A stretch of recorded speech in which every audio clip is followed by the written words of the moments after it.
Sandiwara Radio ini masih Anda dengarkan di channel YouTube Satria Collection. Jangan lupa tekan tombol like dan subscribe.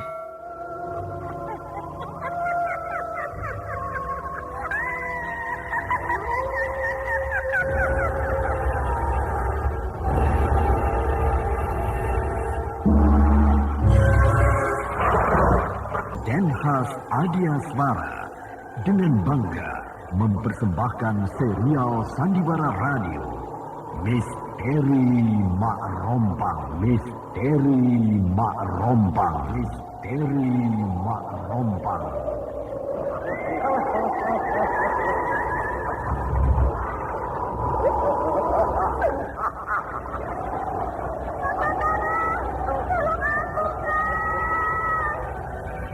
Cepat kemari Wulan. Rompang, kisah bangkitnya kembali setiap 200 tahun. Seorang anak manusia yang dapat berganti wajah dan wujud. Terkadang menjadi seorang gadis cantik teramat cantik. Terkadang menjadi seorang nenek tua renta buruk rupa yang selalu menimbulkan prahara dan malapetaka mengerikan bagi umat manusia.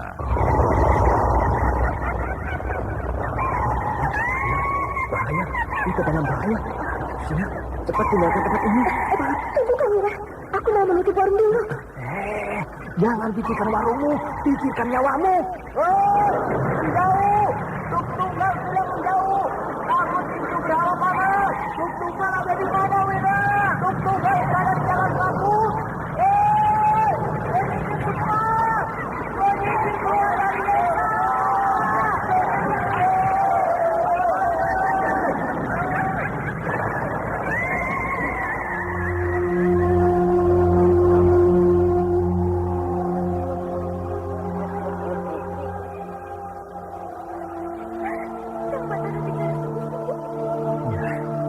Karena saya mencintaimu, Wulandari.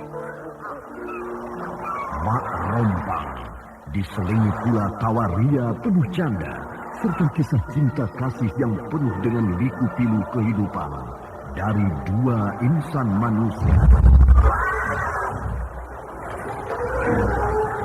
Awas di belakangmu, Wulandari.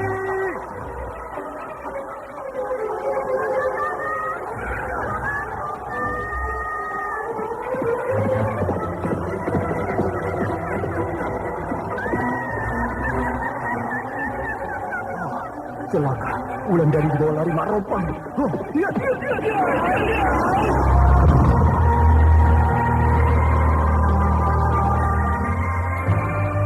Didukung artis-artis terkenal Ferry Fadli, Yvonne Rose, Anna Sambayan, dan sederet bintang-bintang terkenal lainnya.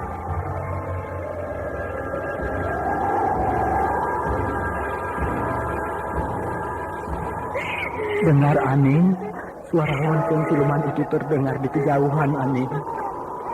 Lebih baik aku mati diterkam lonceng itu daripada aku menerima penghinaan seperti ini.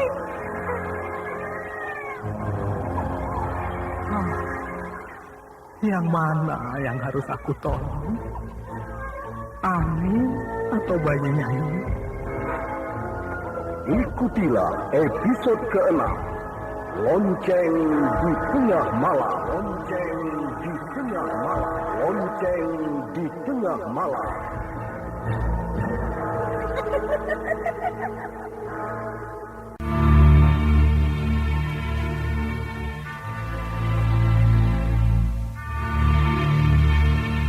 Naskah buah karya Asmadi Syafar. Di seri yang ke-14 ini didukung oleh Idris Apandi sebagai Kirekso, Naryo sebagai Kisabrang, Elias sebagai Kiwista, Lili Nur Indasari sebagai Gandini, Ana Sambayon sebagai Mak Rompang, dibantu oleh Nike dan Ari. Pembawa cerita Neni Sumardi. Teknik dan montase Indra Mahendra dengan sutradara Denny Denhas.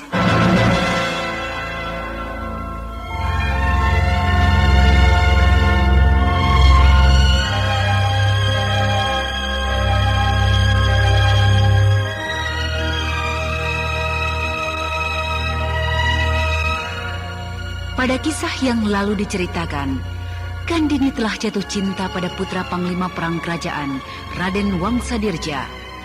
Kemudian Gandini kembali ke desanya di Lubuk Mentilin untuk mengabarkan hal itu pada ayahnya. Melalui Kimpur ini, Raden Wangsadirja menyampaikan lamarannya pada ayah Gandini, Kirekso.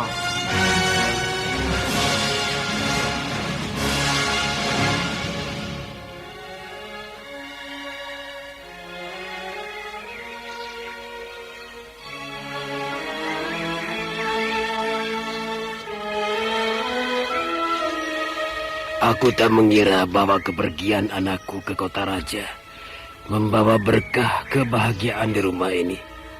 Sungguh ia telah mendapatkan jodoh yang sepadan dengan dirinya. Gandini benar-benar seorang anak yang tahu berbalas budi. Benar, Ki Lurah. Hebat. Coba Ki Lurah ingat-ingat, siapa sebenarnya ayah Raden Wangsadirja itu? Oh, tentu aku ingat, Wista. Ia adalah seorang panglima perang kerajaan kita ini. Tentu kekuasaannya melebihi dari apa yang sekarang kumiliki. Bukankah begitu, Wista? Tentu saja, Ki Lurah. Dan bila nanti Gandini telah menikah dengan Raden Wangsadirja, maka Ki Lurah akan lebih mudah dalam mengurus apa saja di seluruh daerah kekuasaan kerajaan Damasraya ini. Iya. Kau tahu saja, Wista. Kau tidak usah khawatir. Kau pasti akan ikut merasakan kemewahan itu. Wah, terima kasih banyak, Ki Lurah. Sebenarnya Ki Lurah tidak perlu repot-repot memikirkan saya. Saya ini kan hanya bawahan Ki Lurah. Kau jangan terlalu merendahkan diri, Wista. Aku mengatakan hal ini karena kau memang patut mendapatkannya. Karena pengabdianmu padaku sungguh luar biasa. Saya jadi tidak enak hati mendengarkannya, Ki Lurah. Tetapi kalau Ki Lurah menghendaki demikian, saya akan berterima kasih. Nah, begitu, Wista. Jangan sungkan-sungkan padaku. Oh ya, Wista, bagaimana keadaan kebun lada hari ini? Ada berita apa? Coba. Tidak ada berita apa-apa, Ki Lurah. Semua bekerja dengan giat. Mungkin mereka berpikir harus bekerja keras agar dapat menutupi biaya yang dikeluarkan pada perang yang lalu. Memang seharusnya demikian. Kalau tidak, bagaimana kita dapat mencukupi kebutuhan kita lagi?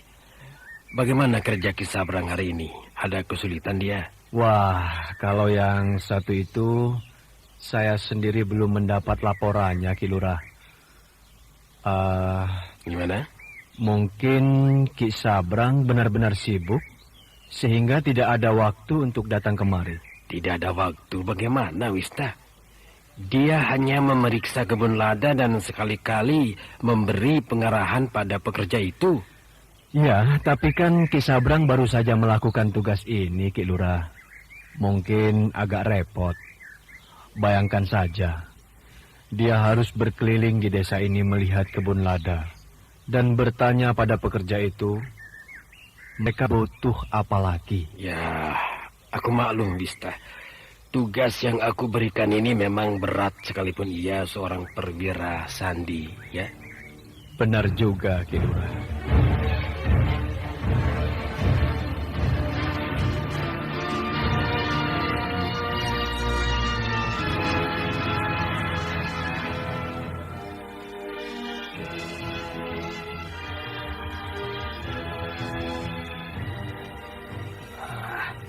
Sial, ada-ada saja yang merintangi rencanaku. Padahal aku belum selesai menjalankan yang lain. Sudah terhalangi oleh keberadaan Wangsadirja. Kurang ajar si Gandini. Bisa-bisanya ia mendapatkan Wangsadirja sebagai calon suaminya. Bila suatu hari aku bertemu dengan Wangsadirja dan ia mengetahui aku orang yang penting di sini, pasti dengan mudah dapat mempermainkanku. Kali ini aku benar-benar kehilangan akal. Tidak tahu aku harus bagaimana. Apa mungkin Wangsa Dirja akan mengatakan siapa aku yang sebenarnya pada si Gandini nanti. Satu-satunya jalan, aku harus meminta bantuan pada Mak Rompang. Tapi, kemana aku harus mencari seorang gadis yang memiliki tai lalat di bibirnya? Lagi pula saat ini Mak Rompang sedang jatuh cinta dengan Kisono Keling. Kedatanganku ke sana bisa jadi membuatnya marah. Oh, benar-benar sial aku ini.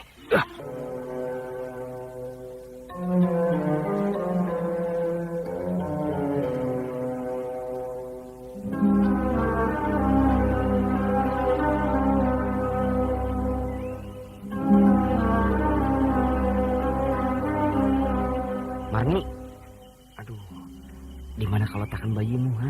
Di kamar, Kang. Kau tinggal sendirian di sana. Memangnya kenapa? Aduh, nanti kalau ia jatuh bagaimana? Sudah sana, kau jaga dia. Akang tidak bisa lihat orang istirahat.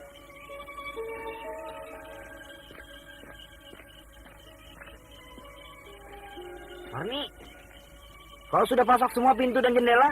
Sudah, Kang. Marni, apa aku bilang nangis kan dia tuh? Aduh, diamkan dia Marni. Hari sudah malam, tidak enak kedengarannya. Diam atuh, Kang.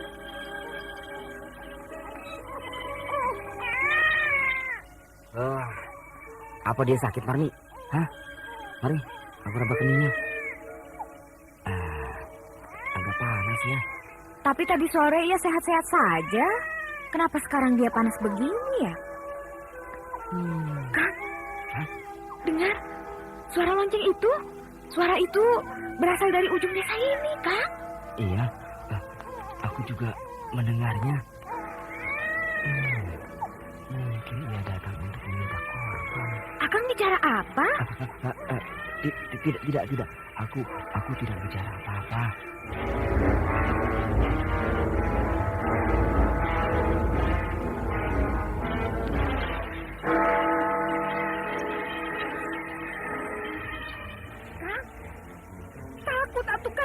Suara lonceng itu amat mengerikan. Diam, jangan bicara. Nanti siluman itu memangsa kita. Iya, Kang. Iya. Kang.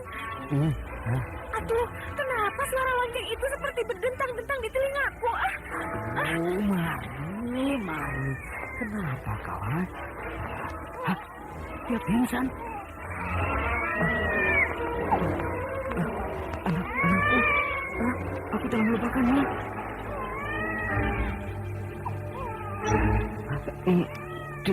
Cep sayang. Oh sayang, diam ya.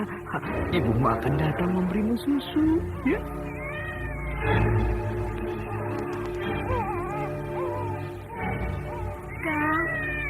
Kang, berikan bayi itu padaku. Kang Sinmun, aku inginkan bayi itu. Marni.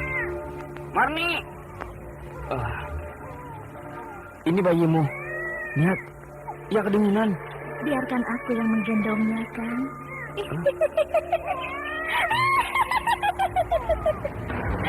Aku benar-benar membutuhkanmu, nak. Kamu dingin sekali, Marni. Dari suaramu aneh. Siapa kau sebenarnya? Hah? Aku Marni, Kang. Marni? Mau kau bawa kemana bayi kita? Tunggu! Jangan takut, Kang. Jangan takut. Aku hanya membawanya keluar, mendengarkan suara lonceng itu. Jangan coba-coba kamu membawa bayiku. Kembalikan ia padaku. Tidak, aku membutuhkannya. Marni, jangan bawa bayi itu keluar.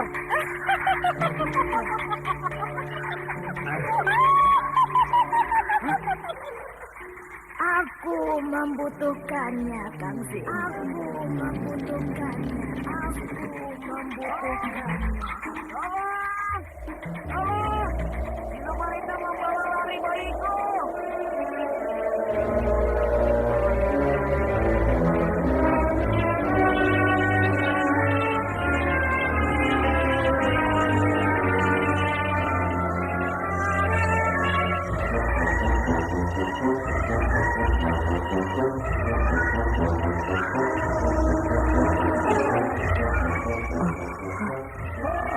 Aku kehilangan bayiku. Marni benar-benar telah dimasuki oleh siluman itu. Hingga ia tega membunuh bayinya sendiri.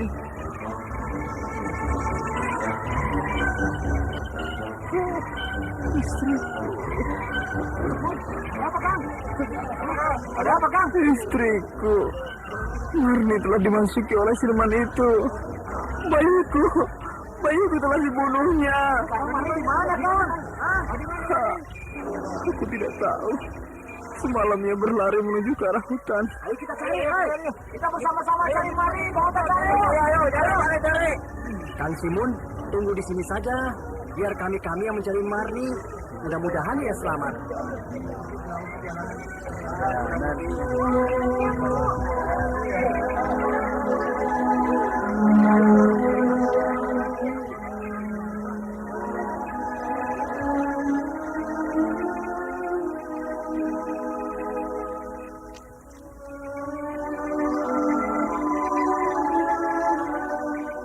Simun tertunduk lesu di tangga rumahnya. Ia sangat takut mengingat kembali kejadian semalam. Ternyata siluman itu benar-benar memasuki rumahnya dan bahkan merenggut nyawa bayinya. Sementara orang-orang di desa Tegalsari merasa iba terhadap Simun. Mereka kemudian memutuskan untuk mencari Marni. Terbayang oleh Simun, tubuh bayinya dikoyak-koyak dan tidak dapat dikenali lagi. Sedangkan istrinya Marni entah seperti apa lagi nasibnya.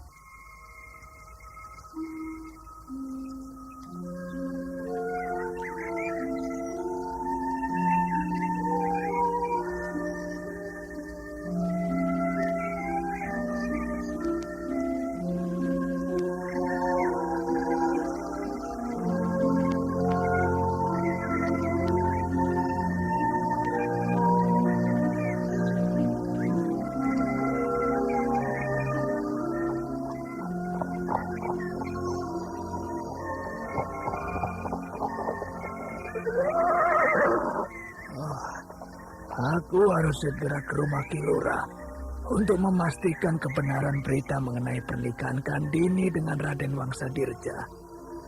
Kalau benar-benar mereka akan menikah, merupakan suatu ancaman bagi diri.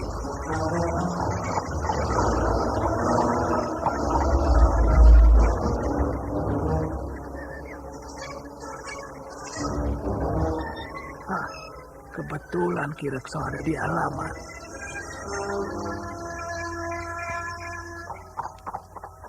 Selamat pagi, Kilura. Oh, kau Kisabra. Ada keperluan apa pagi-pagi datang kemari? Biasanya kau ada maunya saja menemuiku pagi-pagi. Kilura bisa saja. Saya hanya ingin mengucapkan selamat bahwa Gandini telah pulang. Bahkan saya dengar ia akan dipersunting oleh seorang putra panglima kerajaan. Dari mana Kisabrang tahu berita itu? Mengapa harus heran, Kilura? Ini kan berita bahagia. Bayangkan saja, putra panglima kerajaan yang akan mempersunting gadis cantik seperti Gandini. Nah, ini pasti akan menjadi pesta pernikahan yang megah. Ya. Oh ya, Kilura. Bagaimana dengan kesehatan Kilura? Bagaimana? Apakah sudah pulih benar? Sebenarnya sudah pulih. Tetapi aku masih ingin melepaskan diri dari tugas-tugas yang selama bertahun-tahun aku jalankan. Dan kau sendiri bagaimana, Kisabrang? Saya selalu siap, Ki, untuk menerima segala pesan dari Kilura.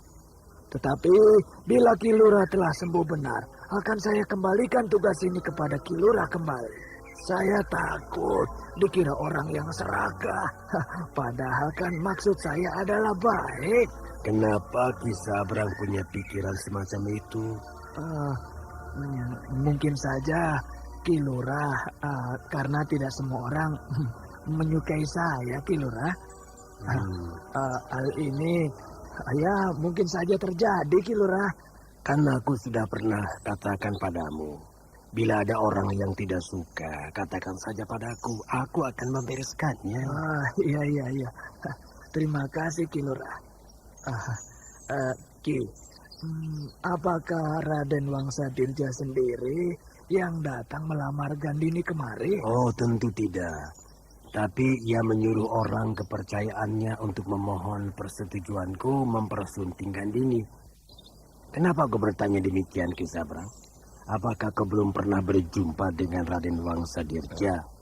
Iya, pernah melihatnya beberapa kali. Tapi dia kan seorang penguasa, Ki Lurah. Mana mungkin ia mau berbincang dengan orang semacam aku ini, Ki? Ki Sabrang. Kau selalu saja merendah.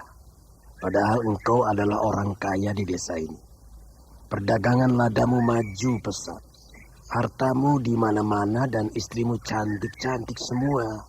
Aku saja kalah. Ki Lurah bisa saja. Aku jadi tidak enak hati mendengarnya. Ki Sabrang, bila aku masih belum dapat menjalankan tugas kembali, maukah Ki Sabrang tetap memegang kendali desa ini? Ya, itu kalau aku benar-benar tidak sanggup lagi. Menurut Ki Lurah, apa saya mampu memegang kendali desa ini? Sedangkan tugas yang baru saja Ki Lurah limpahkan kepadaku belum terlihat hasilnya. Jangan khawatir, Ki Sabrang. Untuk sementara waktu kau didampingi oleh penasihatku, Ki Wista. Baiklah, Ki Lurah. Kalau memang harus demikian, aku harus banyak belajar dari Ki Lurah dan Ki Wista. Ya, agar tidak canggung. Aku sudah lama tidak berjumpa dengan Gandini. Bagaimana ia sekarang, Ki Lurah? Ya, tampak bahagia sekali. Pasti ia semakin cantik ini. Karena kebahagiaan memancar dari hatinya. Apakah ia pulang bersama Batara? Oh, tidak. Gandini tidak bersama Batara. Aku dengar Batara sedang mengunjungi daerah lain yang jaraknya dari desa kita ini 2 hari 2 malam. 2 hari 2 malam? Daerah apa itu, Ki Lurah? Apa ya? Aku lupa nama tempat itu, Ki Sabrang. Apa Ki Sabrang ada urusan dengan Batara? Tidak, Ki Lurah. Kalau begitu saya mohon pamit. Akan menemui Ki Wista hari ini. Ya, silakan Ki Sabrang. Kalau kau ingin menemui Ki Wista, dia ada di sebelah utara desa ini sedang memeriksa kebun lada. Ya, baik Ki Lurah. Terima kasih. Permisi, Ki Lurah. Ya.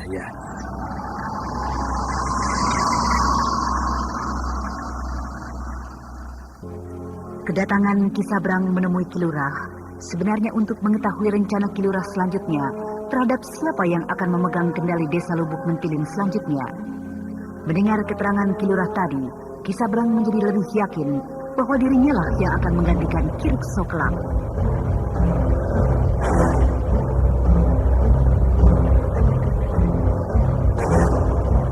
Nah, saudara pendengar yang berbahagia, bagaimanakah kisah ini selanjutnya? Untuk mengetahui jawabannya, ikutilah terus serial Sandiwara Radio ini.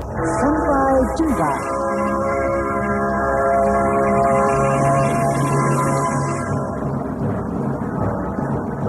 Demikianlah tadi serial Sandiwara Radio Misteri Mak Rompang, episode ke-6, Lonceng di Tengah Malam. Lonceng di Tengah Malam. Lonceng di Tengah Malam. Dipersembahkan oleh Denhas Agia Suara. Terima kasih atas perhatian Anda. Sampai jumpa.